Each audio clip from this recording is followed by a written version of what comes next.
Kandidatja e LDK-s për deputete Janina Ymeri ka ofenduar popullin e Kosovës përmes një postimi të gjatë në Facebook pas zgjedhjeve të së dielës ku partia e saj doli forcë e tretë me rënje të konsiderueshme votash nga zgjedhjet e nënshkurtit dhe vetëvendosja doli fituese me 56 deputet.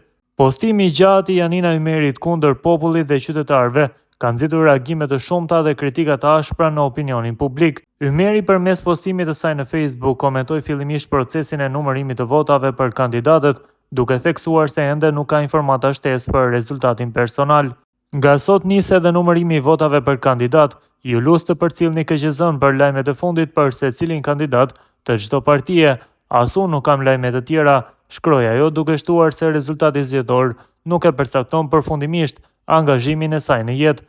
Megjithatë, pjesa më e debatueshme e postimit lidhet me komentet e saj për rezultatin zgjedhor dhe zgjedhjen e qytetarëve.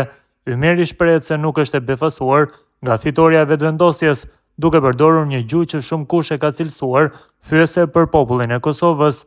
Nga ana tjetër, nuk më vjen çudi nga rezultati. Jemi vend i varfër dhe me arsimin jo të nivelit ku dëshirojmë, po sidomos i varfër, siç thot populli, parja flet vet, shkroi ajo me ironi.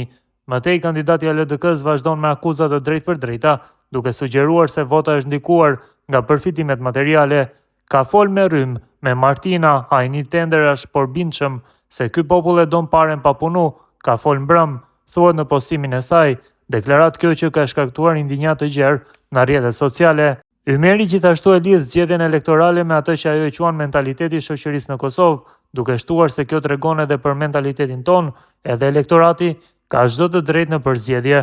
Ajo vazhdon me kritika ndaj kryeministrit Albin Kurti duke akuzuar për largimin e rinisë nga vendi. Pra vendi ka vendosur me përzanë rinin e vet, duke duartrokit Albin Kurtin e duke marrë 100 euro disa herë në vit, shkruan Ymeri.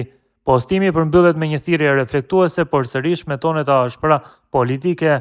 E rëndësishme është ta dish se ku po rreshtohesh, ke po duartroket e për çfarë Kosovë po punon, për një njeri që është kundër vendit të tij dhe e largon rinin si Albini apo për Kosovën, shprehet ajo. Gjuha e përdorur nga Ymeri është kritikuar nga qytetarë, analistë dhe përfaqësues politik, të cilët e kanë cilësuar si përçmuese ndaj votuesve dhe të papërshtatshme për një përfaqësuese politike. Deri më tani LDK-ja nuk ka dalë me një qendrim zyrtar lidhur me këtë postim, ndërsa debati mbi etikën e komunikimit politik pas zgjedhjeve vazhdon të mbetet i ndezur.